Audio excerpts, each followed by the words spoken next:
नमस्कार, मैं हूं शशि रंजन और आपका बहुत बहुत स्वागत है जनता टीवी के इस खास कार्यक्रम में। और इस बार नाम है शुद्ध देसी राजनीति। जी हाँ, हरियाणा में देसी दूध, दही और खान पान तो बड़ा मशहूर है, लेकिन उससे भी ज़्यादा मशहूर और भारी है हरियाणा की देसी राजनीति।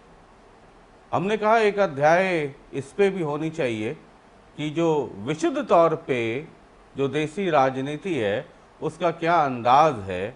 और बने रहिए इस पूरे दरमियान, एक एक करके हरियाणा की जो राजनीति है देसी अंदाज में, उसके परते दर परते खोलते चलेंगे हम और आप मिलकर।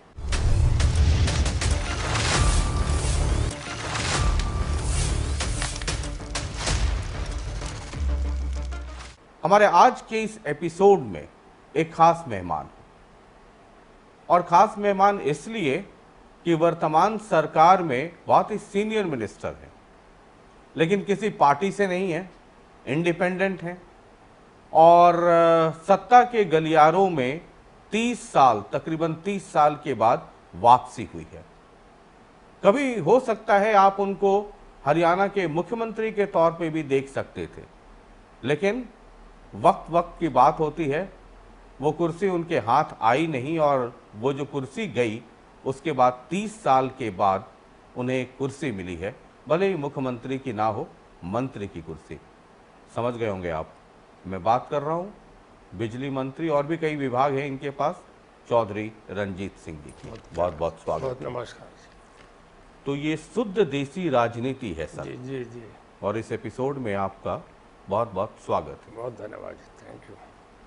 हरियाणा की राजनीति पर हम आएंगे, और आपसे बेहतर मेहमान कौन होगा हरियाणा की राजनीति को देसी अंदाज में अगर समझना हो तो आपसे बेहतर कौन होगा। लेकिन उसके पहले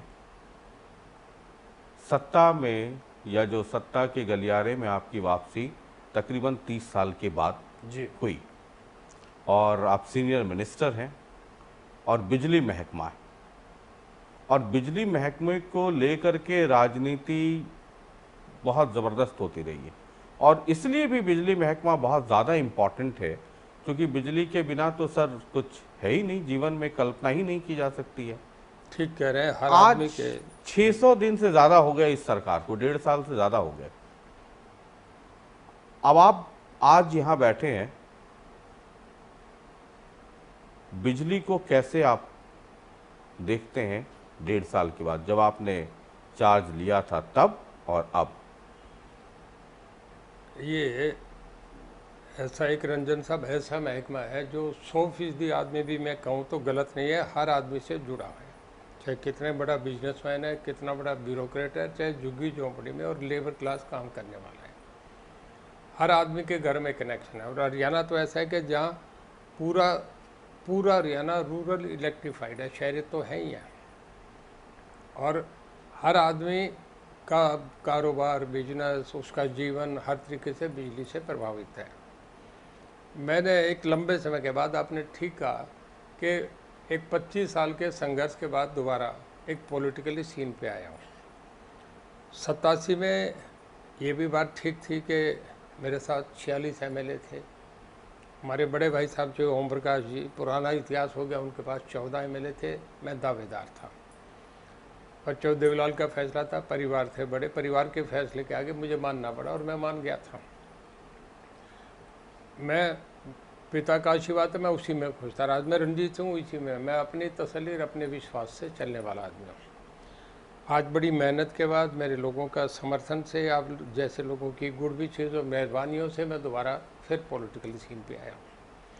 जब मैंने सत्ता संभाली 1.5 साल पहले, तो मैं थोड़ा सा आपसे कांग्रेस का बताऊं कि इससे पहले आज वो एलिगेशन लगते हैं, अभी परसों हुड्डा साहब का भी बयान था, थोड़ा सा इतिहास बताने जा रहा हूँ डिपार्टमेंट का, कि 2014-15 में हमारे बिजली हरियाणा का घाटा जो था वो 3700 करोड़ का था, 3700 करोड़ रुपए घाटे में। और ये 2021 में, क्योंकि मैंने तब सत्ता संभाली थी, उससे पहले ये महकमा माननीय मुख्यमंत्री जी के पास था, हम पहली बार 350 करोड़ रुपया प्रॉफिट में आए। ये 2021 में हुआ। इसके बाद कोविड का साल भी रहा, ये भी हमें एक माइनस पॉइंट था पूरे साल में ही। इसके बाद भी 21-22 में मैं आपसे बताने जा रहा हूँ कि हम 3000 करोड़ से भी ऊपर प्रॉफिट में जा रहे हैं। मतलब बिजली बिजली का महकमा 3000 करोड़ से भी ऊपर हम प्रॉफिट में है। प्रॉफिट में जाएंगे। मैं अच्छा, इस जाएंगे, साल ठीक है, जाएंगे। मतलब मैं हाँ वो तो बता रहा हूँ। जी। पिछली बार हमने एक एक्शन करा तो हम 536 करोड़ रुपये का एक गैप आया। अब जो कल एक एक्शन हुआ है उसका मैं समझता हूँ कि लोगों चोरी करने से हट जाएंगे, हर आदमी को लाइन पे जुड़ना पड़ेगा। कल हमने एक साइमल्टेनियसली रेड करा जिसमें 507 हमने पार्टी से बनाई। सीएम स्काइड भी था, हमारे विजिलेंस के लोग भी थे, पुलिस प्रशासन की भी मदद ली और हमारे बिजली डिपार्टमेंट के सारे डायरेक्टर्स एक बढ़िया टीम तैयार करके 560 टीम, और इसमें कुछ 3500 आदमी जुड़े हुए थे। हमने पूरे हरियाणा में रेड करे, 14,000 परमिसेस चेक करे, जिनमें आइस फैक्ट्री थी, आइस कैंडी थी, कोल्ड स्टोरेज थे, इसके पेट्रोल पंप से, सड़क पे जो बड़े ढाबे हैं वो थे, और ईंट भट्टे भी थे। उसमें से हमने, आप ये समझो कि कुछ 4,500 केसेस पकड़े हैं जिनमें चोरी थी, थेफ्ट थे, मौके पे पकड़े। 4,500 4,500 केस केवल एक दिन में, एक दिन में। कल में अभी चल रहा है हमारा रेड, आज शाम तक फिर चल रहा है। ये एक बहुत बड़ी कार्रवाई थी जो हरियाणा बनने के बाद पहली बार एक एक्शन हुआ है। इसका जो फॉल आउट होगा, हालांकि इसमें 10 मेगावाट चोरी हमने पकड़ी बिजली की, पर इसका जो फॉल आउट होगा वो ये होगा कि अब लोग कनेक्शन पे जुड़ने शुरू, जिन्होंने अब तक चोरी की वो लाइन पे आ जाएंगे, हमें रेवेन्यू बढ़ना शुरू हो जाएगा। जिन लोगों के कनेक्शन कट जाएंगे वो दोबारा पैसा भर के फिर आएंगे तो हमारा एरियाज बढ़ेगा। अगले लोग भी जो अब तक कर रहे हैं, हमने चेक नहीं करे, वो भी अपना एक स्वभाव बदल लेंगे कि चोरी नहीं कर सकते, अब तो इतना बड़ा चेक हो रहा है। तो एक बिजली महकमा, लोग सम्मानजनक तरीके से बिजली का उपयोग करेंगे और हमें टैक्स देंगे। लेकिन चौधरी साहब, इतना बड़ा अगर आप रेड कराते हैं, मुझे याद है हरियाणा में एक बार नशाबंदी भी हुई थी जी। उसका नतीजा क्या हुआ आपको पता है। तो कई बार पॉलिटिकल, मतलब ठीक है कि बिजली चोरी रुकनी चाहिए, सब लोग का दायित्व भी है, लेकिन जब इतने बड़े एक्शन लेते हैं, इतने बड़े पैमाने पर रेड करवाते हैं, उसका कोई रिपरकल्शन भी तो हो सकता है। मैं आपसे बताऊं, ऐसा नहीं है। आज के दिन पूरे नॉर्दर्न इंडिया में सबसे बड़ा इंडस्ट्रियल हब हमारा गुड़गांव, फरीदाबाद, मानेसर तक ये एरिया बन गया, पलवल तक। मैं आपको कुछ आंकड़े दूंगा तो आप चौकन्ने होंगे। पूरे देश का जो ऑटोमोबाइल मैन्युफैक्चर है उसमें हम एक्सावेटर में पूरे देश का हम 76% अकेला हरियाणा पैदा करता है। 76% हम मैन्युफैक्चर करते हैं पूरे देश का, अकेला हरियाणा। मोटरसाइकिल हम 60% करते हैं। कार्स का मैन्युफैक्चर में हमारा 52% हिस्सा है पूरे देश, हम तो एक बहुत छोटी स्टेट है। और इसके बाद आपका क्रेन जो है वो हम 50% करते हैं। तो ये आप ये देखें कि जब ऑटोमोबाइल में हम इतना कर रहे हैं तो बिजली कहीं न कहीं हम पे है तभी कर रहे हैं, दूसरे नहीं कर रहे। हमारा पड़ोसी राज्य पंजाब है, आप देख लें, वहाँ 2-2 दिन इंडस्ट्री का पूरा कट लग जाता है। हमारी मैक्सिमम कंजम्पशन जो थी हमारी 7 तारीख को थी, जो 12,125 मेगावाट थी। हमारी थर्मल्स की विंडो पानीपत की अभी खुली है। आंध्रा में, महाराष्ट्र में, केरल में बारिशें होगी, अब वहाँ लोड कम हो गया तो बिजली भी हमें 3 रुपये 15 पैसे 17 पैसे हमें मिल रही है। तो कोई इशू नहीं है, पावर तो आज के दिन हरियाणा में इशू नहीं है। इतना कुछ होने के बाद टेक्निकल फॉल्ट हो सकते हैं कि लोड ज़्यादा हो गया, लोगों के नए नए आजकल एसीज आ गए, तो उसमें यह है कि वो एक टेक्निकल फॉल्ट होता है, वो टाइमली होता है थोड़ा, हमने उसका ऑल्टरनेट अरेंजमेंट भी कर रखा है। मई जून का महीना ऐसा होता है कि बहुत तेज़ हवाएं चलती हैं, तूफान आता है। अभी पिछले 3 दिन में देखा चंडीगढ़ में और दिल्ली में टाटाज का सारा मैनेजमेंट है, बहुत अच्छा है, कभी मेरे ख्याल में इन्वर्टर की भी ज़रूरत नहीं रहती। पर अब 3 बार इनके चली गई, हमारे पंचकुला में पहली बार हुआ है कि बिजली नहीं गई।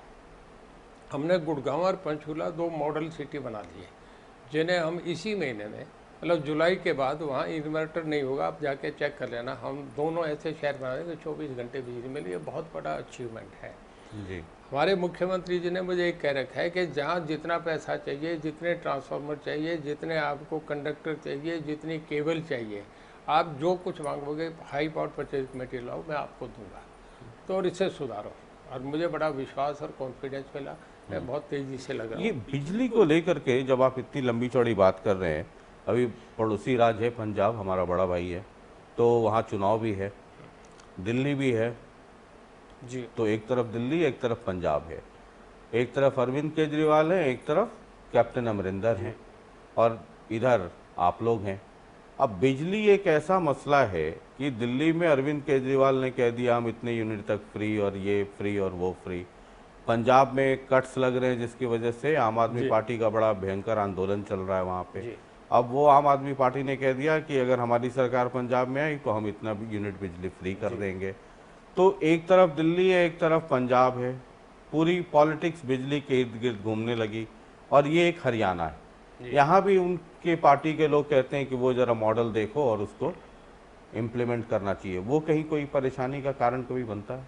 देखिए मैं आपसे बताऊं, हमारा जो लाइन लॉस है एक पैमाना होता है बिजली का। ये जो आप कह रहे हैं ना इतने बड़े रेट का क्या फ़ायदा हुआ। हमारा जब हुड्डा साहब मुख्यमंत्री थे तो हमारा लाइन लॉस 30% था, मतलब 30% बिजली में चोरी होती थी। लाइन लॉस का मतलब चोरी होती थी। और जब दोबारा जब मनोहर लाल जी बन गए तो इसके बाद उनके टेक ओवर करने के बाद जब मैंने लिया तो ये 17% था, चलो उन्होंने 13% कम कर दिया। जब 1% कम लाइन लॉस होता है तो आप ये समझो कि हमारा 250 करोड़ रुपया रेवेन्यू बढ़ जाता है 1% रेवेन्यू से। और 17 जब मैंने टेक ओवर करा तो आज हम 14.55 पे हैं, हमारा लाइन लॉस 14.5% है। और मैं आपको विश्वास देता हूँ कि अगर ये 11% हो जाए तो एक अचंभा होता है। मैं आपको विश्वास देता हूँ कि अगले 3 साल में हम इसे 11% पे ला के छोड़ेंगे। तो ये बहुत बड़ी अचीवमेंट है। नहीं, ठीक है, बहुत अच्छी बात है ये, और ये बड़ी कामयाबी भी है। तो ये आप बता रहे हैं कि पहले बिजली विभाग मतलब घाटे में था, 3,000 समथिंग करोड़, 3700 करोड़। 3700 करोड़, अब वो फायदे में आ रहा है। तो ये फायदा जो है ये कंज्यूमर को भी कुछ मिलेगा? हरियाणा के लोग जो बिजली इस्तेमाल करते हैं, अड़ोस पड़ोस में बिजली मैं इतनी आपसे बता सस्ती रहा हूँ, हो ये गई हमारा है। अच्छे का फायदा कि हमारे मुख्यमंत्री जी ने अभी गौशाला में पहले लगता था 7 रुपये पर यूनिट, अभी इसे हमने 2 रुपये पर यूनिट कर दिया। ये इसी करके कि जब हमारे जेब में पैसा तभी कर दिया। गरीब आदमियों के लिए पहले जो 200 यूनिट है, फर्स्ट 200 यूनिट्स, उसमें 4.5 रुपये था, अब हमने 2.5 रुपये कर दिया। तो ये कंसेशन उन्हीं को दे रहे हैं। बिजली ट्यूबवेल को 8 घंटे मिला करती है, पहली बार हरियाणा में हुआ है कि हम अब 10 घंटे दे रहे हैं, क्योंकि बरसात हुई नहीं, मानसून अब के लेट है। तो हमारे मुख्यमंत्री जी ने ये फैसला करा कि पहले किसान नहीं बनना चाहिए, इसको पैडी का सीजन है, हमने 8 घंटे से 10 घंटे बढ़ा दी। तो ये जब बिजली हम पे है तभी हम ये कर रहे हैं। बराबर हमारी दूसरी स्टेट केजरीवाल जी नहीं कर सकते, ये कैप्टन साहब हालांकि हमारे आदरणीय हमारे साथी हैं, हमें उन पे नहीं कोई कहना चाहिए, पर वहाँ ये चीज़ें नहीं। आपने कंपैरिजन कर रहा था, मैं बता रहा हूँ इसको कुछ रेट, इसको भी छोड़ो। भाई एक और बात कहूँ, मतलब मुनाफा हो रहा है तो कुछ आम कंज्यूमर के लिए कुछ रेट डाउन होंगे या? देखिए जैसे जैसे हम पे होगा, जैसे हमने गौशाला में करा, फर्स्ट 200 यूनिट्स के लिए करा, ऐसे हम इंडस्ट्रीज़ के लिए भी कर सकते हैं। नंबर 2, हम लाइक वाइज गुजरात इसको बढ़ाने जा रहे हैं। एक ट्यूबवेल का आप जिक्र कर रहे थे, जब भी मैं हरियाणा जाता हूँ या किसानों से जब बात करता हूँ जी तो ट्यूबवेल के जो कनेक्शंस हैं उसको लेकर के बहुत शिकायत है, बहुत लंबी लाइन लगी हुई है। पता नहीं, मतलब दशकों पहले कुछ लोग तो ऐसे भी मिले जो 10-12 साल पहले कनेक्शन के लिए अप्लाई किया था, अब तक कनेक्शन नहीं मिल पाया। और हरियाणा में ट्यूबवेल कनेक्शन का क्या महत्व है, या हम आप या सभी लोग जानते हैं, जो कि एग्रीकल्चर बेस्ड स्टेट है, रीढ़ है एग्रीकल्चर, उसके बारे में जितनी सरकार मंत्री आते वो कहते बहुत कुछ है लेकिन हो नहीं पाता कुछ भी। देखिए जब मनोहर लाल जी ने टेक ओवर करा तो उसके बाद सरकार ने जो फैसला करा कि हमने ट्यूबवेल्स के लिए कनेक्शन के लिए कि भाई कौन लोग लेना चाह रहे हैं, तो 84,000 लोग, 84,000 लोगों ने अप्लाई करा। अप्लाई करने का मतलब कि एक फार्म होता है 100 रुपये का, वो भर के दे दिया कि मैं इंटरेस्टेड हूँ, कि मैं लाइन में हूँ। वो एक फार्म है कि ट्यूबवेल लेने की इच्छा जाहिर करना है। वो अगर आप कार भी बुक कराएं, अगर स्कूटर भी बुक कराएं तो आपको 2,000-5,000 रुपये आपको एज एडवांस मनी देना पड़ता है। तो 100 रुपये का तो एक फार्म है, उससे कोई बुकिंग ना समझे। जिन लोगों ने पैसा जमा कराया वो 59,000 लोग थे, 59,000। 59,000 लोगों में अब तक हम जो कनेक्शन दे चुके हैं वो हमने दे दिए। आप समझो कि कोई 9700 लोगों को कनेक्शन ऑलरेडी इंस्टॉल हो गए। अगले 2 महीना में हम 17,000 ट्यूबवेल और इंस्टॉल कर देंगे। तो आप ये समझिए कि 27,000 हो गया। अब पीछे रह गए आपको 32,000 ट्यूबवेल। वो अगले जून 2022 तक हम सारे ट्यूबवेल्स सब कनेक्शन दे देंगे। उसके लिए हमें थोड़ा सा दिक्कत क्या आती है कि जब फसल का टाइम निकल जाता है, अब जैसे गेहूँ कट गई तो उसके बाद हमें 1.5 महीना मिलता है, किसान की ज़मीनें खाली, हम अब फसल में ले जाके ट्यूबवेल तो 1 महीने बाद नहीं लगा सकेंगे, जो लगना है अब लग गया। और जब धान से खाली होते हैं तब हम ट्यूबवेल लगा सकते हैं। पोल लगाने पड़ते हैं, केबल लगानी पड़ती है, और कनेक्शन देने पड़ते हैं, मोटर ला के देनी पड़ती है, तो इस मामले में थोड़ा समय लगता है। हमने अभी क्या कर दिया कि पहले तो एक थी ड्यूक प्लास की मोटर थी, वो मिलती थी, मैन्युफैक्चर कम होती थी, पूरे देश में एक ही मोटर थी, वो 5 स्टार थी। अब हमने एक 3 स्टार के नाम से होगी उसी 5 स्टार को, क्योंकि तो Indian bureau of energy Delhi तय करता है। उसमें हमारा जो हाई है, हमने हमारे पीछे हाई पावर परचेज कमेटी में ओसवाल के बिना हमने 7 और अप्रूव कर दी। शक्ति है, क्रम्पटन है, लूनी है, ऐसी 8 मोटर हैं जो बाज़ार से कोई किसान लेके लगा सकता है। हमारा महकमे का एक काम रह गया कि हम जाके ये देखेंगे कि 3 स्टार मोटर है, कोई जुगाड़ तो नहीं है, क्योंकि जुगाड़ बिजली ज़्यादा खाता है, पानी का आउटपुट बहुत कम होता है। तो वो 8 मोटर लग गई। मैं समझता हूँ कि अगले 6 महीने के बाद जितने हम पे कनेक्शन थे सबको हम 2022 जून तक सबको कनेक्शन मतलब ये हो जाएगा। ये पॉलिटिकल स्टेटमेंट नहीं है, मतलब गंभीरता के साथ आप कह रहे हैं। हाँ, गंभीरता से बिल्कुल, मैं इसे ऑन रिकॉर्ड कह रहा हूँ। ये एक और मसला है, जो डार्क जोन वाला मसला है, वहाँ पे ट्यूबवेल की इजाज़त नहीं है। तो अब जहाँ डार्क जोन हो गया वहाँ क्या गवर्नमेंट कर रही है, जो और हरियाणा में आहिस्ता आहिस्ता डार्क जोन बढ़ता जा रहा है। पिछले 7, 8, 10 सालों में देखिए डार्क जोन का जो इलाका है वो बढ़ गया है। अब खेती तो करनी है, उसका क्या कुछ सोचा है सरकार ने? Water authority government of India ने पहले डार्क जोन कर रखा था, हमारा नहीं करा हुआ था, अब उन्होंने इसे ख़त्म कर दिया। तो हमने भी इसके लिए करा है, एक सर्वे कर रहे हैं। पैडी वाले एरिया में थोड़ी सी रिजर्वेशन, अब हम ये देख रहे हैं कि किस जगह देना चाहिए, कहाँ नहीं देना चाहिए, ड्रिप इरिगेशन कैसे दे, वो खाली यही बात रखे हैं कि पानी का। पर अब डार्क जोन का मामला हमारे भी हम ख़त्म कर रहे हैं। जहाँ 100 फीट तक पानी है वहाँ तो कनेक्शन में इमीडिएट दे रहे हैं। पहले से बहुत बड़ा रिलीफ हुआ है, पहले ये नहीं हुआ। ये हमारे अभी मुख्यमंत्री जी की लीडरशिप में ये मामला हम बड़ा तेज़ी से आगे बढ़ा रहे हैं। उन्होंने पूरा फ्री हैंड दे रखा है। इतना बड़ा एक्शन मैंने जब कराया तो बिना मुख्यमंत्री जी के ब्लेसिंग के, उनके आशीर्वाद के बिना तो नहीं होता। और कल हुआ, आज तक कभी किसी स्टेट में ऐसा एक्शन नहीं हुआ। तो मैं ये समझ रहा हूँ कि बहुत तेज़ी से हम ट्यूबवेल्स के, फार्मर्स के और बिजली के मामले में, अब आप ये देखिए अब तक हरियाणा में 6800 गाँव हैं, 5300 गाँव ऑन रिकॉर्ड कर रहा हूँ। 5300 से अब हम क्रॉस करके मेरे ख्याल में 15-17 नंबर ज़्यादा हैं। इतने गांव में 24 घंटे बिजली दे रहे हैं, जहां बिजली जा ही नहीं रही। कुछ जगह लोग पेमेंट नहीं कर रहे, कुछ गाँवों के कुछ पॉकेट्स ऐसी हैं जहां नए बच्चे हैं नहीं, हंगामा कर देते हैं, बिजली वालों को गांव में नहीं जाने देते, मीटर बाहर नहीं लगाते, वहाँ थोड़ा सा हम कम बिजली दे रहे हैं। आज 16 घंटे तो आम जा रही है। वो भी कई चीज़ें देखनी पड़ती है, हेल्थ का मामला देखना पड़ता है, वाटर सप्लाई का देखना है, हॉस्पिटल देखना है, बच्चों की एजुकेशन का देखना है। तो ये करके हम कुछ जगह थोड़ा कम दे रहे हैं, पर हो जाएगा आहिस्ता आहिस्ता। एक इनके गांव में मैं गया हूँ, बिजली पंचायत करी। अब तो ये कोविड करके पिछले 1 साल से सारा डिस्टर्ब हो रहा है। बहुत अच्छा रिस्पॉन्स मिला। मैं कहने का मैं किसान का बेटा हूँ, आपको जितने ट्रांसफार्मर चाहिए, आपको केबल चाहिए, आपको पोल चाहिए, जो चाहिए मैं दूंगा। आप थोड़ी सी एक अच्छी आदत बने, गुड पे मास्टर बने, हम आपको बिजली देंगे, आप हमें बिल भरें। तो लोगों ने रिस्पॉन्ड करा, पढ़े लिखे लोग समझने लगे कि एक लाइफ का एक स्टाइल बने, हम जीने का करें। अभी हमने एक 7 स्टार AC एक नया इंट्रोड्यूस करा है, जिसमें जैसे LED बल्ब है, आपकी ट्यूब्स हैं। उसमें पहले जब हमने ये चलाया, सारे देश में चल गया, वो 4700 रुपये का आपको ये समझ के कि 7 साल के बाद आपका AC फ्री हो गया। वो आपकी पावर, हमारा पावर कंजप्शन बढ़ती है, हमारा जो वो है बिजली की खपत कम हो जाएगी, लोगों के एक सहूलियत, लोगों में एक लाइफस्टाइल बदल जाएगा। इसके लिए मैं आपसे बता रहा हूँ, हमने जो इसके लिए साइट खोली थी उस पर इतना ज़ोर से हो गया कि नंबर नहीं आ रहे थे, फिर हमने से थोड़ा सा बढ़ाया, अपग्रेड करा, वो डाउनलोड होना उसमें शुरू हुआ है।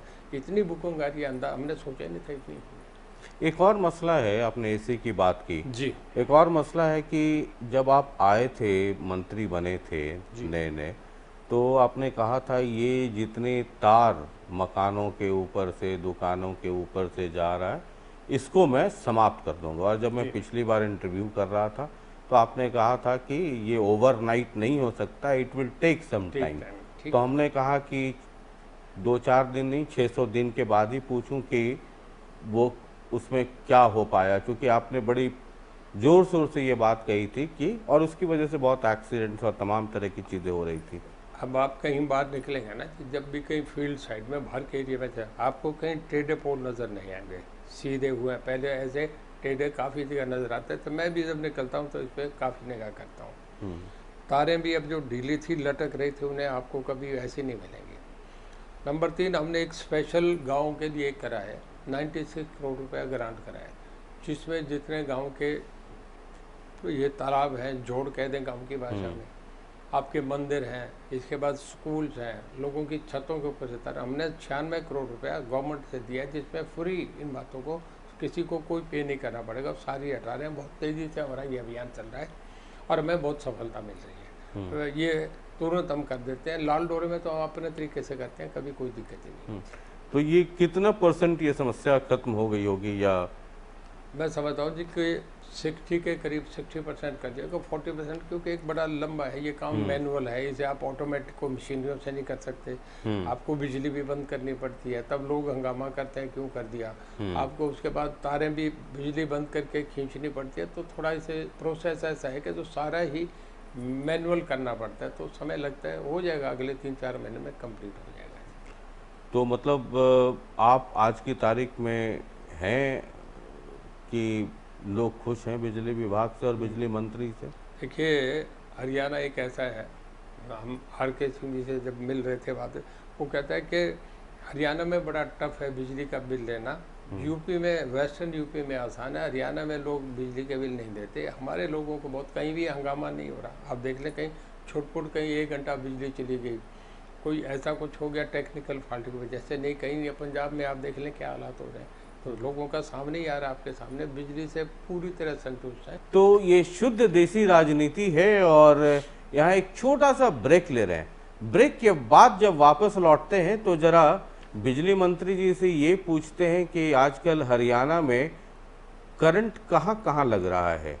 सुना है चौटाला साहब भी आ गए हैं, सुना है हुड्डा साहब के यहाँ भी बहुत मतलब ज़बरदस्त तैयारी चल रही है।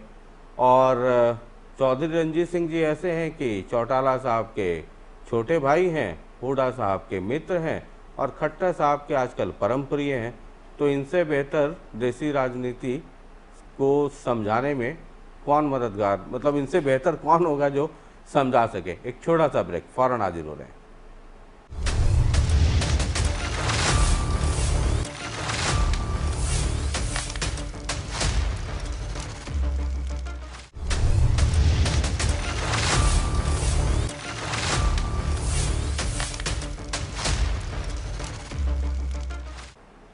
चलिए, ब्रेक के बाद एक बार फिर आपका बहुत बहुत स्वागत है और आप देख रहे हैं शुद्ध देसी राजनीति। और आज के इस एपिसोड में हमारे खास मेहमान हैं हरियाणा सरकार में बहुत ही सीनियर मिनिस्टर और इंडिपेंडेंट एमएलए हैं। 25-30 साल के बाद पॉलिटिकल जो सत्ता कहते हैं कि उसमें वापसी हुई है, चौधरी रंजीत सिंह जी। अभी तक तो हम आपके महकमे की बात कर रहे थे, और आपसे अगर मैं हरियाणा की राजनीति, वो भी देसी राजनीति, अंदर क्या चल रहा है। ओम प्रकाश चौटाला, जिनकी वजह से आप मुख्यमंत्री नहीं बन पाए, वरना आज आपका नाम कहीं और दर्ज होता, तो वो दर्द है अब भी या उसको सीने में कहीं दफन कर दिया? मैं सोने से पहले सब दर्द हटा देता हूँ, कभी एक बड़ी ठीक जिंदगी जीता हूँ। सब समय की बातें और भाग्य का होता है। देखिए, आपको आपकी भूमिका समय और परिस्थितियों के हिसाब से आपको अपनी भूमिका तय करनी चाहिए था। वो एक था, परिवार का फैसला हो गया, मैं उसी दिन भूल गया, बाप ने जो दिया मैं उसी के बहुत। आज भी मुझे जो मिल रहा है, आज भी चो देवलाल के नाम से मिल रहा है। अगर मुझे मिनिस्टर बना गया तो ये करके कि चो देवलाल का बेटा इसे बनाना चाहिए। लेकिन जो मौजूदा स्थिति बनी हुई है, एक बार फिर जो है पेट्रोल के दाम हैं, है ना, मतलब 100 पार कर रहा है, महंगाई ज़बरदस्त है, किसान आंदोलन है, तो ये सब ले करके लगता है आपको कि आगे, हालांकि पॉलिटिक्स में आगे क्या हो पता नहीं, लेकिन कभी कोई इश्यू ज़्यादा लंबे नहीं चला करते, बहुत थोड़े समय बाद डाई डाउन हो जाता है। इसी पॉलिसी के तहत किसानों को छोड़ दिया गया है कि 7 महीने मुझे लगता है हो गए उनके भी, नहीं, ऐसा नहीं छोड़ा गया। मतलब 1 साल 1.5 साल में वो एक फिर। बात आपसे कहूँ, जी 11 मीटिंग्स हुई उन दोनों में, बड़ा प्रेशर था। जिस दिन ट्रैक्टर चले, लाल किले की घटना से पहले आंदोलन चरम पे था, और हर आदमी जो भी मोदी साहब के अगेंस्ट था वो भी उसमें जुड़ा हुआ था। वो किसी चाहे किसान नहीं हाँ, था तो भी directly, एक indirectly आंदोलन सब ऐसा लोग, बन हाँ। गया था। पर जैसे वो लाल किले पे घटना हुई उसके बाद उसी दिन आंदोलन बहुत नीचे आना शुरू हो गया। अब इसके बाद वो भीड़ वहाँ नहीं है। अब जो लोग समझते हैं कि एक्ट विड्रा नहीं हो गई, या आंदोलन करने वाले भी मान रहे हैं, वो भी मान रहे हैं। इन्होंने कह दिया कि अब जब टॉक्स हुई 11 मीटिंग, तो एक में ये तय हो गया कि 2 बातों पे हमारी सहमति होगी, या 4 में मांग थी, 2 पे सहमति होगी, तीसरे पे बहुत सहानुभूतिपूर्वक बात हो रही है और हमें लग रहा है ठीक हो जाएगा। किसानों ने उनके साथ खाना खाया, उन्होंने उनके साथ चाय पी। तो पहली बार ऐसा हुआ, नहीं तो अपने अपने टिफिन आते थे।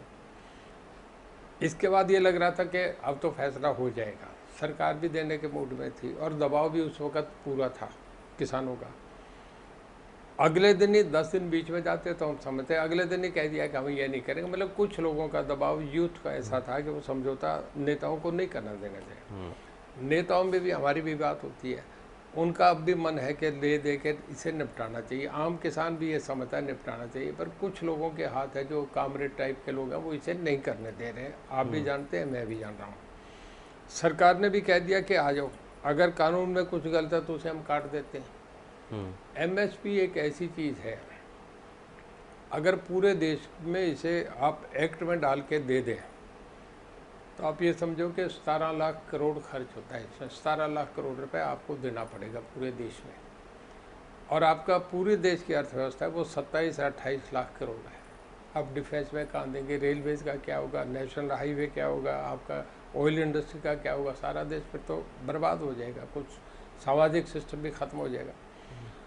तो जो यूपी और आंदोलन ने खाली यूपी के कुछ पॉकेट्स और पंजाब हरियाणा तक सीमित है, कहीं दूसरा कोई गुजरात का आदमी नहीं आ रहा, बिहार तमिलनाडु का, बंगाल का नहीं आ रहा। आप हम जान रहे हैं 1 महीने में मुझे लग रहा है ये आंदोलन नहीं रहेगा खत्म, इसका नज़दीक होने का मतलब 1 महीने में या मुझे खत्म? मेरी पॉलिटिकली सोच है, मेरा अपना पर्सनल व्यक्तिगत है कि महीने में आंदोलन खत्म हो जाएगा। 1 महीने के अंदर आंदोलन आपको लगता है कि खत्म हो जाएगा, समाप्त हो जाएगा, जी। चाहे जिस रूप में समाप्त जिस हो, रूप में भी।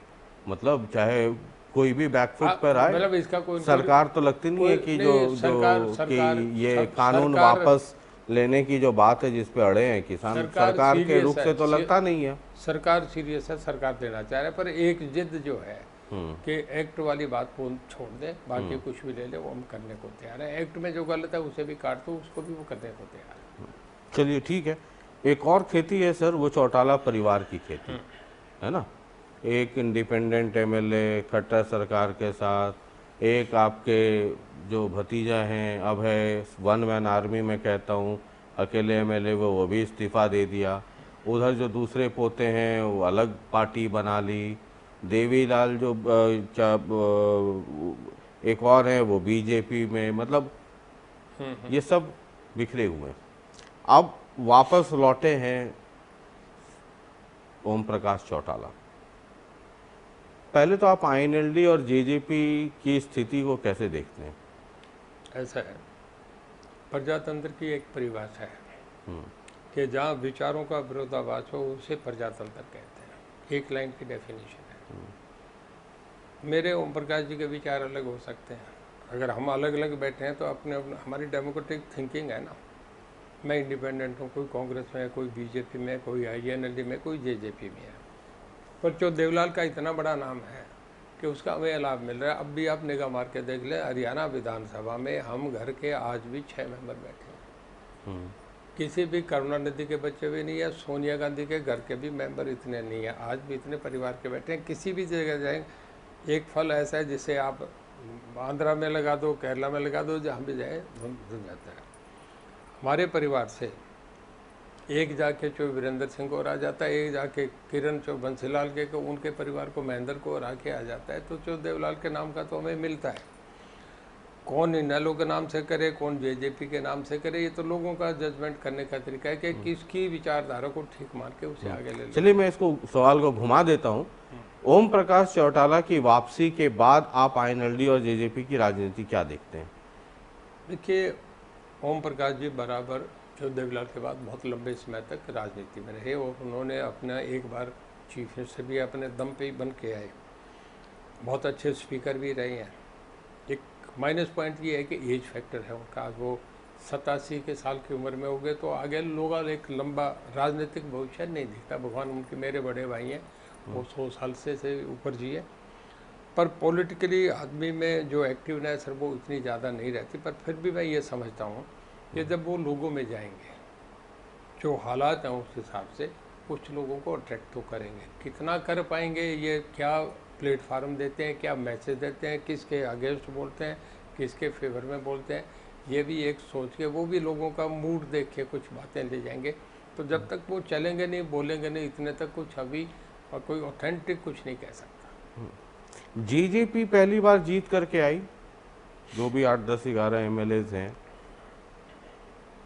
एज अ पॉलिटिकल गुरु दुष्यंत या जेजेपी का ये फैसला कि सरकार में शामिल हो जाओ, वो आपको कितना फायदे का लंबी रेस में?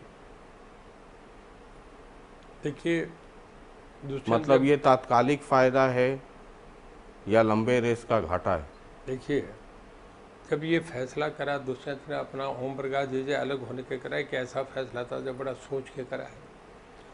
जब मैं ओम प्रकाश जी पे अलग हुआ तो महम इशू पे मैं इस्तीफ़ा दे के 6 वजीर थे, मैं लीड कर रहा था उस रिवोल्ट में, और महम में गोलियां चल गई थी, सरकार गिर गई थी।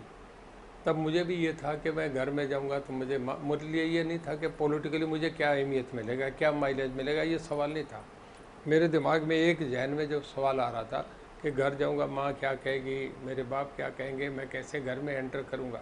इतना बड़ा घर में जो देवलाल डिप्टी प्राइम मिनिस्टर थे, ओम प्रकाश चीफ मिनिस्टर था, सरकार अगले दिन गिर गई थी। मेरे इस्तीफे के बाद अगले दिन अरुण नेहरू, आरिफ मोहम्मद, अजीत सिंह के इस्तीफे आ गए, और वीपी सिंह ने जो देवलाल को बुला के कह दिया था कि देवलाल जी, मौलिकता नैतिकता ये कहती है कि आप इस्तीफ़ा दे दें, अगर आपने इस्तीफ़ा नहीं दिया तो मैं राष्ट्रपति को जाके इस्तीफ़ा दे दूंगा। तो जो देवलाल को ओम प्रकाश से इस्तीफ़ा, तो ये हालात पे डिपेंड करता है कि किस वक्त किसको क्या घूट पीना पड़े। ये बच्चों ने अपना फैसला करा, अब उन्होंने क्या समझ के नहीं, वो तो अपने समझ से कर ही रहे हैं।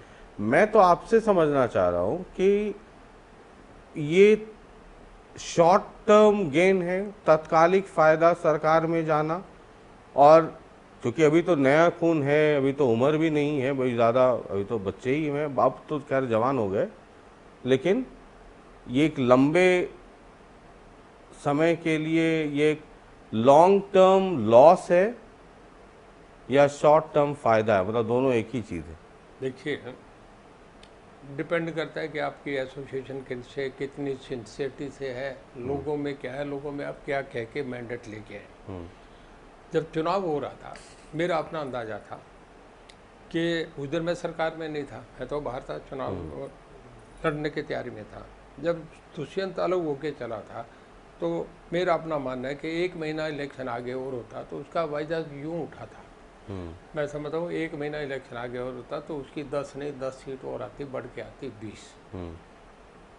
अब मैं चिराग पासवान का एक किस्सा बता रहा हूँ। चिराग पासवान, पारस पासवान दोनों अलग हुए। लोग समझते थे चिराग आगे चला जाएगा, चिराग अपनी उसकी आवाज़ ही दब गई, जबकि पिछले बिहार चुनाव में भयंकर भीड़ होती थी। भयंकर भीड़ होती थी। अब ये कि अब टेक ऑफ कर लिया, अब दुष्यंत पे है कि वो इसे उड़ा के लोगों में डिलीवरी है क्या, ये 3 साल का पीरियड, इसके बाद लैंड कैसे करेगा, ये उसके विवेक पे उस पे है। पायलट तो वही है। तो पायलट ठीक है या? मैं अभी इस पे नहीं कहूँगा, प्लेन तो टेक ऑफ करेगा ना।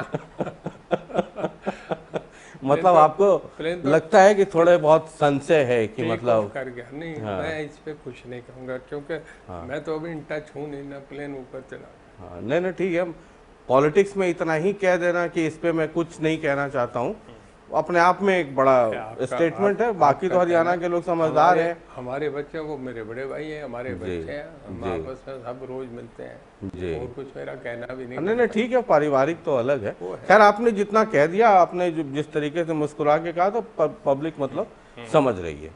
ये सर एक ये तो देखिए मैंने इसलिए प्रोग्राम का नाम ही रखा है शुद्ध देसी राजनीति। जी। अब देसी उसमें तो सर कुछ छुपाने और है नहीं, ठीक है, आपने पर्दे में ही जो कहना था आपने कह दिया। ये एक आपके पुराने मित्र भूपेंद्र सिंह हुड्डा साहब, आजकल बड़ा सुनता रहता हूँ, पहले सुनता था गुलाबी गैंग और ये गैंग और वो गैंग, आजकल शैलजा जी को हटाने, पहले अशोक तंवर को के ये था, फिर शैलजा, फिर बहुत सारे लोग भी गए हुड्डा साहब के चलते, चाहे वो राव इंद्रजीत सिंह हो, चौधरी वीरेंद्र सिंह हो, ये हो वो हो। अब आप कांग्रेस को और खास करके हुड्डा साहब को किस रूप में, बड़ा संक्षेप में देखिए, बोलिएगा, समय बहुत कम है जी। मैं कांग्रेस में काफ़ी लंबे समय रहा और कांग्रेस में हुड्डा साहब, मैं और एक करण दलाल हैं हमारे दोस्त हैं, एक रघुवीर सिंह का ध्यान है, जयप्रकाश, हम लोगों की 5-6 लोगों की एक आपस में विचारों से बड़ी सहमत होते थे। मित्रता भी जब विचार मिलते हैं तब होती है, तो हमारी होती थी। और मैं करण दलाल इस टीम में खासा परिवेल अपॉन करते थे कि क्या निर्णय करना चाहिए, हमारी सलाह ठीक होती थी। हुड्डा साहब सुनते बहुत हैं पर निर्णय लेने में बहुत चूक करते हैं। वो फैसला लेने में बहुत दाएं बाएं देखने लग जाते हैं, बेटे की राजनीति देखते हैं कैसे करते हैं। उन्हें बहुत बार मौका मिला, चुनाव से पहले अगर वो रिवोल्ट कर जाते तो स्थिति बहुत उनके अनुकूल होती, वो नहीं कर सके। अब कांग्रेस में मुझे ज़्यादा लंबा समय उनका नहीं लग रहा। देखिए, कांग्रेस, आप, मेरा अपना मानना है, कभी मेरा अंदाज़ा गलत नहीं होता, 1 साल में कांग्रेस टूट जाएगी। यूपी के चुनाव के तुरंत बाद टूट जाए या उससे पहले टूट जाए, कांग्रेस नहीं रहेगी। हर स्टेट में देखिए, गुलाम नबी आज़ाद दूर होते जा रहे हैं, कपिल सिब्बल दूर होते जा रहे हैं, आनंद शर्मा, ये सब सोनिया जी के बहुत करीबी थे, स्टॉलवर्ड्स हैं ये आज के ज़माने में। सचिन पायलट गए, सिंधिया साहब पहले चले गए, ज्योतिरादित्य सिंधिया कांग्रेस में, मैंने तो देखा था कि सोनिया गांधी के घर में प्रियंका और राहुल के बाद अगर तीसरे किसी आदमी की गिनती थी तो ज्योतिरादित्य सिंधिया की थी। सब छोड़ के जा रहे हैं। मुझे नहीं लगता कि कांग्रेस का कोई भविष्य है। कांग्रेस अगले लोकसभा चुनाव में शायद, जैसे एक बार बीजेपी 2 नंबर, नहीं, आप बहुत आगे चले गए, मैं तो आपके मित्र तक ही आपको रोकना मित्रता चाह मुझे रहा लग रहा था। है कांग्रेस छोड़ेंगे, कितने दिन में छोड़ेंगे, अगली ये बार तय है, लेकिन कांग्रेस से तय बाहर आएगी। मतलब हुड्डा साहब की अलग पार्टी होगी। जब तंवर जैसे आदमी के साथ भी इन्हें नहीं समझौता करना पड़ा, तो शैलजा तो बहुत नज़दीक है, बहुत अंदर है। तंवर ने भी हुड्डा साहब को ऊपर नहीं आने दिया। मैं कहा बोडियाँ बन जाएंगी, हुड्डा साहब को कहीं कोई भाव नहीं दिया जाएगा। और एमएलए भी अब आपस में देख रहे हैं कि इधर जाए नहीं जाए, बहुत हालात ठीक नहीं है। तो ये तय हुड्डा साहब का तय कि कांग्रेस छोड़ेंगे, बिल्कुल दावे से करूँ, अगले चुनाव में हुड्डा साहब कांग्रेस में नहीं रहेंगे। ये बीजेपी के बारे में क्या ख्याल है आपका, हरियाणा बीजेपी? देखिए, मैं सब कैबिनेट, ये मैंने बड़ा, जिस जगह पर आप हैं मैं और सत्ता का जो आप आनंद ले रहे हैं उस लिहाज से बड़ा टफ सवाल मैंने कर दिया है। मैं भी बहुत एक्सपीरियंस आदमी हूँ, 87 में एमएलए बन गया, तभी इस हाउस में कोई नहीं था। मेरे से एक सीनियर एक आदमी है, आपका ईश्वर सिंह है, मेरे वो 70 में बन गए। उसके बाद 87 का मैं ही हूँ। कादियान साहब हैं, हुड्डा साहब भी नहीं। हुड्डा साहब का तो राजनीतिक कैरियर 91 में शुरू हुआ है। तो इस हाउस का पुराना मेंबर रहा हूँ, मिनिस्टर भी रह लिया 2 बार, पहले ओम प्रकाश जी की कैबिनेट में, छो साहब की कैबिनेट में, मेंबर पार्लियामेंट भी रह लिया, डिप्टी चेयरमैन प्लानिंग कमीशन रह लिया। मैं कंप्लीट कर लूँ, मैं जो देवलाल की कैबिनेट में रहा, ओम प्रकाश जी की कैबिनेट में रहा। कई बार हाई पावर परचेज कमेटी में देखता हूँ कि हमारे मुख्यमंत्री जी को एक बात की मैंने देखी कि हर चीज़ की सब्जेक्ट की जानकारी बहुत है। हर किसी भी ब्यूरोक्रेट भी इन्हें कोई इधर उधर नहीं कर सकता, हर एक को पकड़ लेते हैं। हर एक को ये रहता है कि तुझे पकड़ लेंगे इस बात को, मतलब हर चीज़ की इतनी जानकारी है जो मैं भी नहीं सोचता था इतनी हो सकती है। इस मामले में तो मैं मानता हूँ कि बहुत, आप ये समझें कि बहुत डीप अंडरस्टैंडिंग रखते हैं, कोई इन्हें कहीं बहका नहीं सकता। हर सब्जेक्ट को, हर मिनिस्ट्री को A to Z समझते हैं। ये आप मुख्यमंत्री की बात करें, मैं हरियाणा बीजेपी की बात कर रहा हूँ। वही मैं कहता हूँ, हरियाणा बीजेपी में आपको याद दिला दूं कि आजकल चौधरी वीरेंद्र सिंह भी हैं। आज मोदी जी कहाँ जा रहे हैं, मोदी जी के पीछे उन्हीं की पॉपुलरिटी पे वोट पड़ते हैं। हमेशा मुख्यमंत्री जी के चेहरे पे ही वोट पड़ते हैं। राजस्थान में अशोक गहलोत का था कि अशोक गहलोत बनते हैं तो अगली बार चुनाव में ही आएगा, अगर सचिन पायलट बने तो ये आएगा। देखिए, इस वक्त बीजेपी की लीडरशिप में मैं नहीं समझता कि कोई मनोहर लाल जी से ज़्यादा कोई कॉम्पिटेंट और काबिल आदमी दूसरा। ठीक है, ये बीजेपी में कई लोग हैं, कुछ जो कांग्रेस से गए थे, चौधरी बीरेंद्र सिंह, अभी मिनिस्ट्री जो मोदी मंत्रिमंडल का विस्तार हुआ उसमें बड़ी उम्मीद थी, है ना। उसके बाद तरह तरह की खबरें आती रहती हैं कि इनके साथ डिनर किया, उनके साथ डिनर किया, कभी मुख्यमंत्री जी को भी डिनर पे बुलाया। रॉय इंद्रजीत सिंह जो गए थे बीजेपी में, और बहुत मैं देखता नहीं हूँ, तो हरियाणा को बहुत नज़दीक से देखता रहता हूँ कि हरियाणा बीजेपी या संगठन में बहुत ज़्यादा अपने आप को लिमिट करके रखा हुआ है, या उनका योगदान नहीं है, या पता नहीं, जो भी बात हो। तो ये इस तरीके के जो लोग हैं, खास करके चौधरी बीरेंद्र सिंह हैं, रॉय इंद्रजीत सिंह, आपको लगता है ये बीजेपी में मतलब परमानेंट यहीं से रिटायरमेंट, या मतलब आने वाले 20 साल तक यहीं रहेंगे? देखिए 1.5 साल पहले मुझे भी पता नहीं था कि मुझे क्या, मैं सोच ही नहीं रहा था कि कभी कांग्रेस छोड़नी पड़ेगी, फैसला करना पड़ा। ज्योतिरादित्य सिंधिया का नहीं छोड़ सकता था कि वो कांग्रेस छोड़ेंगे, कांग्रेस छोड़ दी। आचार्य कृपलानी, डॉक्टर राम मनोहर लोहिया जैसे आदमी कांग्रेस छोड़ के, सरदार पटेल जैसे छोड़ के। देखिए मैं नहीं मानता कि राव इंद्रजीत सिंह या आपका चौधरी वीरेंद्र सिंह बहुत सीनियर रहे हैं, मेरे साथी रहे हैं। मैं उनसे थोड़ा पहले बन गया था एमएलए मिनिस्टर। राव इंद्रजीत वीरेंद्र सिंह मेरे साथी बन गए थे, 70 में भी आ गए थे, दोनों हमारे साथ के ही हैं। बहुत सीजनड आदमी हैं। कौन आदमी मिनिस्टर बने नहीं बने ये तो एक तत्कालिक बात होती है, पर दोनों मैच्योर्ड आदमी हैं।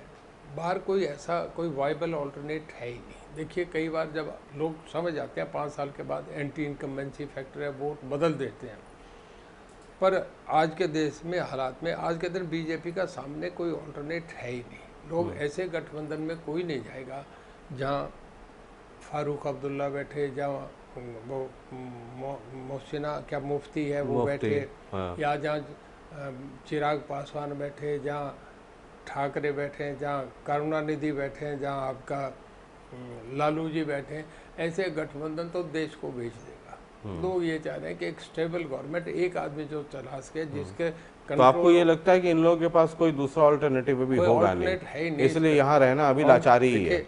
कांग्रेस चली 40 साल इस करके चली क्योंकि सामने मैंडेट लेने वाला था ही नहीं। 52 में, 57 में, 62 में, 67 में बराबर। मतलब ये जो लोग हैं इनके पास ऑल्टरनेटिव नहीं है, इसलिए यहाँ रहना लाचारी है, कोई दूसरा विकल्प नहीं है। लाचारी नहीं कहता, कई बार आदमी देखता है कि उस वक्त प्रमुख चीज क्या होती है, प्रमुख देखिए लाचारी वर्ड इसलिए यूज मैंने किया कि मुझे लगता तो नहीं कि बहुत खुश है। आप मुझे सुनेंगे तो आपका सवाल नहीं रहेगा। देखिए मेन पॉलिटिकली स्टेबिलिटी होती है। आप देश को देख लो कि उस वक्त राजनीतिक स्थिति क्या थी, धार्मिक क्या थी, सामाजिक क्या थी, आर्थिक क्या थी। पॉलिटिकली स्टेबिलिटी होती है, दूसरी स्टेबिलिटी अपने आप ही साथ आ जाती है। चलिए बहुत बहुत शुक्रिया बातचीत करने के लिए और बेबाकी से जवाब देने के लिए, बहुत बहुत शुक्रिया। बहुत धन्यवाद आपका भी बहुत बहुत शुक्रिया, और लगातार देखते रहिए जनता टीवी। ताज़ा तरीन खबरों के लिए अगले एपिसोड में एक और राजनीतिक मेहमान को लेकर आएंगे और शुद्ध तौर पर देसी राजनीति समझने की कोशिश करेंगे। बहुत बहुत शुक्रिया, नमस्कार।